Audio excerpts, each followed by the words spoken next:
This is Dimitri Lascaris for The Real News. In late 2015, Justin Trudeau's Liberals defeated the incumbent Conservative Party, led by Stephen Harper, in Canada's federal election. And during the campaign, Justin Trudeau repeatedly criticized Stephen Harper for obstructing meaningful action to confront the climate crisis. After taking power, the Trudeau government initially received positive reviews from many in the environmental movement, particularly after it signed on to the Paris Climate Accord at COP21 in December of 2015. As time has gone by, however, Trudeau has fallen out of favor with many in the environmental movement. His government has approved the construction or expansion of tar sands pipelines, perhaps the most controversial being the Kinder Morgan pipeline, which runs from northern Alberta, where the tar sands operations are situated, to the Vancouver region on the west coast of Canada. His government also adopted Stephen Harper's emission reduction targets, which the Trudeau Liberals had criticized as too weak when they were in opposition. And the Trudeau government has not eliminated fossil fuel subsidies, as it had promised to do during the election campaign. These and other environmentally questionable policies recently culminated in a scathing op-ed in The Guardian, authored by Bill McKibben, perhaps one of the world's best-known environmental activists. The op-ed was entitled, "Stop Swooning Over Justin Trudeau. The Man is a Disaster for the Planet." In it, Mr. McKibben argued that Justin Trudeau is, quote, "a stunning hypocrite on climate change." He also wrote that although the Trudeau government says all the right things when it comes to climate change, Justin Trudeau is in reality the brother of Donald Trump when it comes to global warming. Now here to discuss all of this with us is Tzeporah Berman. Tzeporah Berman is a Canadian environmental activist and writer and has 20 years of experience designing environmental campaigns in Canada and internationally.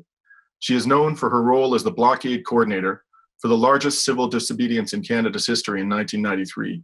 She currently works as a strategic advisor to a number of First Nations, as well as environmental organizations and philanthropic foundations on climate and energy issues, including the oil sands and pipelines. Last year, she was appointed by the Alberta government to co-chair the Oil Sands Advisory Working Group, tasked with making recommendations to implement climate change and cumulative impact policies. Thank you very much for joining us, Tzeporah. Thank you for having me. So we are now almost 18 months beyond the election that put Justin Trudeau's Liberals in power with a majority government. And of course, with a majority government, Justin Trudeau could adopt sweeping protections for the environment without the support of any opposition MPs. Given, however, what we've seen from his government thus far, do you think that Bill McKibben is justified in declaring Justin Trudeau to be a disaster for the planet and a stunning hypocrite on climate change? And if so, why do you think he's right about that?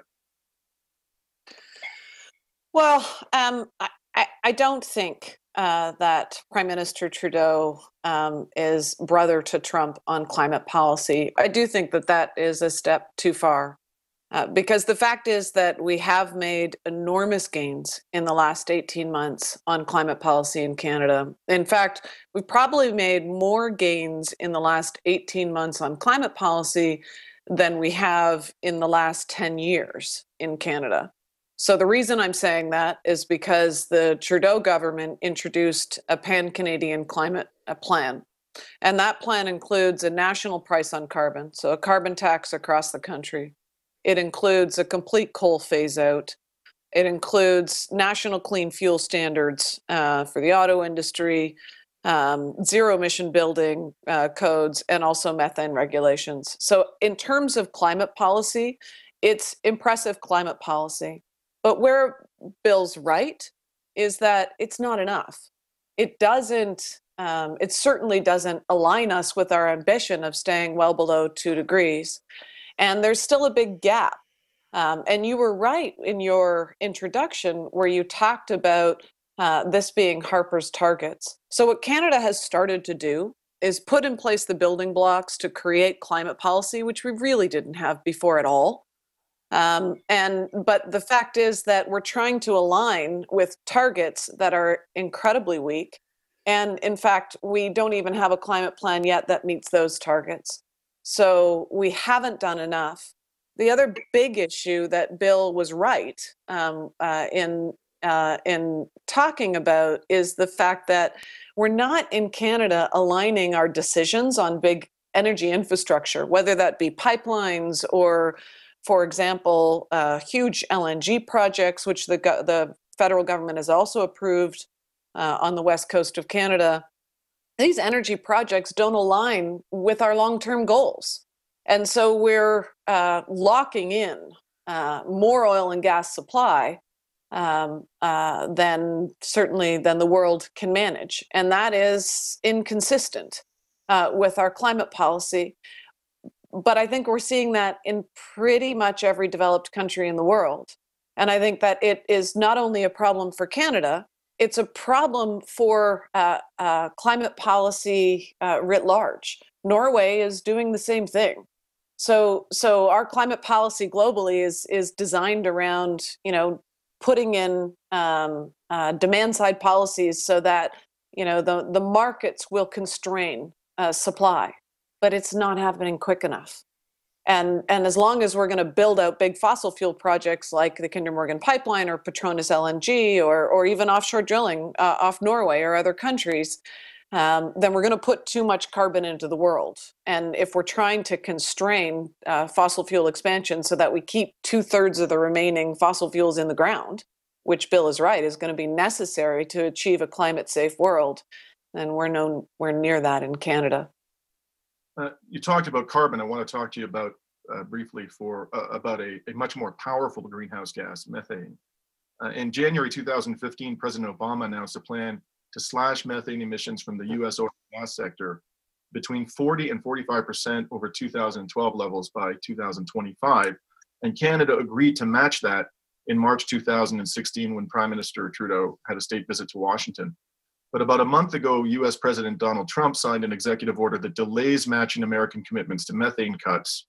And within weeks, the Trudeau government announced that Canada too will delay for a period of 3 years its own plan to regulate cuts to methane emissions in the oil and gas sector. And the Trudeau government notably cited President Trump's change in US policy, as well as the close links between the Canadian and US economies as the justification for the 3-year delay. Please talk to us about why these methane regulations are important, and also about the Trudeau government's rationale for delaying their implementation. And in particular, do you think Canada should simply mimic, for economic reasons, Trump's climate policies because of the close links between our two economies? Well, let me start there, because the fact is that what this moment in history requires is leadership. And one of the problems that we're seeing is that everyone's waiting for someone else to act. And weak policies and delays are being argued for because of this issue of competitiveness. It all comes down to, well, if that country gets to do it, then we should be able to get to do it. If they're going to produce oil, then we should be able to produce oil. If they're not going to restrain methane, then we should wait. Because all of our industries have a right to be competitive. So that's the argument. And the fact is, if that's what we do, then we can't call ourselves climate leaders. And, globally, we have a huge problem. It's a recipe for disaster. It's in one of the pieces I wrote recently, I talk about it as the tragedy of the commons. We're all going to, sit around and wait for someone else to move while Rome burns. Literally, the planet burns. So on methane, why is this important? It's important because it's one of the most potent greenhouse gases, because Canada, the US, and Mexico are responsible for about 20% of the world's oil and gas methane pollution.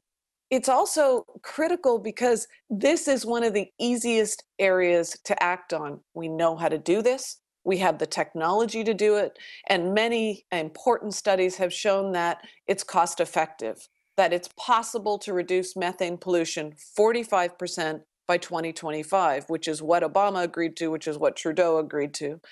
So now the Canadian government's not going back on its commitment to reduce methane 45% by 2025, but they're saying that they're going to delay regulations in order to allow the industry to voluntarily figure out the technologies and move forward before they put regulations in place. And the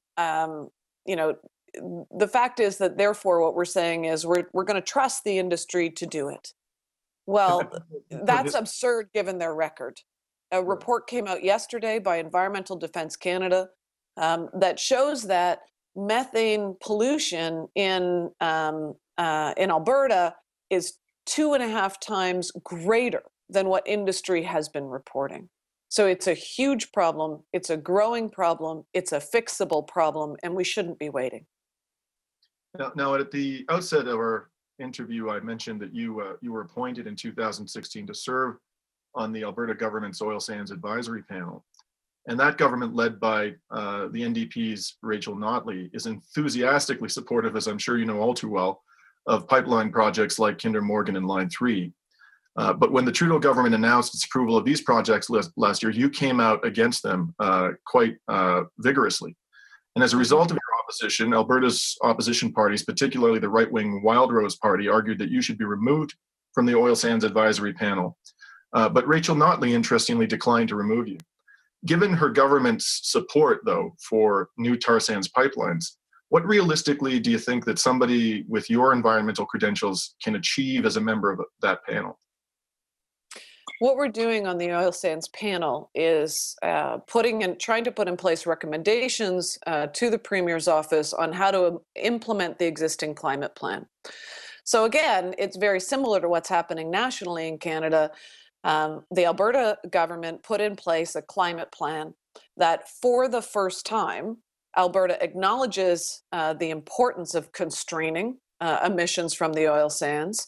Alberta commits to phase out coal, to put in place an aggressive renewable portfolio standard and energy efficiency, as well as a carbon tax across the board, an economy-wide carbon tax, which is more than a lot of other jurisdictions have done. But again, is it enough to constrain emissions from the oil sands so that we can meet Canada's targets, but more than that, so that we can ensure we're not putting too much carbon into the world? It's not. And I think it's one of the big dilemmas of climate policy is, how do you encourage legislative change so that we make progress, but hold a high bar, which we have to hold, a climate-safe world, keeping the world below 2 degrees. And the reason I'm on the Oil Sands Advisory Group is that I think this is a great climate plan. It's a first step for Alberta. Like, you have to remember that this is the first change in government that we've had in 44 years in Alberta, and previous governments refused to acknowledge climate change at all. And so it's a great first step. And what we're working on at oil sands is, how do you implement an emissions limit on the oil sands? How do you apply the carbon tax, and where do the billions of dollars actually go? So those are important rules that we need to put into place. But what the Wildrose was getting at, and what the far-right party, the Conservative Party, is getting at when they call for me to be fired off the panel, is that I haven't supported new pipelines. So that's where Premier Rachel Notley and I differ. And the core reason of that is that they're arguing that the pipelines are consistent with the climate plan because industry's goal is to reduce emissions per barrel to such an extent that they can decarbonize oil, that they can reduce emissions but continue to increase production. So, I think that's quite a bit of a pipe dream. And I think that governments should be planning for just transition. Governments should be planning to reduce fossil fuels entirely. And so the big question is the Kinder Morgan pipeline consistent with the Alberta climate plan? Can that much oil fit under the cap? The reason I am opposing the Kinder Morgan pipeline is for 2 reasons. Well, really 3 reasons. One of the big reasons is, of course, the tremendous risk it poses to our coast, with a 7 times increase in tanker traffic. The other reason is First Nations sovereignty. First Nations along the pipeline route and on the coast are opposing this pipeline. And the third reason, which is critical to this conversation about carbon and climate, is that even under big projections of how much oil is going to be produced under the oil sands, we don't need this pipeline until at least 2025. Well, I don't think if what we're trying to do is plan to get to decarbonizing in this century to 80% at least by 2050, that we should be building out more big fossil fuel infrastructure. we have to be planning to decline emissions from the oil sands. And so I think the big question for Canada and for many other countries is, are we going to align our energy infrastructure decisions to ensure that we don't lock in more carbon into the system? And that's why I'm advocating that the federal government introduce a climate test in its energy project assessments and environmental assessments. Right now, every country in the world, including Canada, does an assessment of whether a project is needed by looking at where markets are going to go. Well, that assessment right now is based on a 6-degree world. It's based on projections of consumption of oil and gas that would take us to 6 degrees or beyond. If we're going to actually align our energy policy and our energy projects with climate policy, then we need to be doing a global market economic analysis, which is consistent with a below 2-degree world. And if you do that, I think you see that this pipeline is not necessary. And it's my understanding that at 6 degrees Celsius, is broadly believed within the scientific community that you're talking about a planet that is essentially uninhabitable for humankind. Exactly. And I don't think it's too much to ask our governments to be aligning our energy project and infrastructure decisions with a habitable world. That's what we're asking. So we have a big disconnect right now with climate policy, demand side policy, carbon pricing and climate ambition and targets, with how much supply of carbon we're putting into the world. That's where Bill and I agree. That's absolutely true.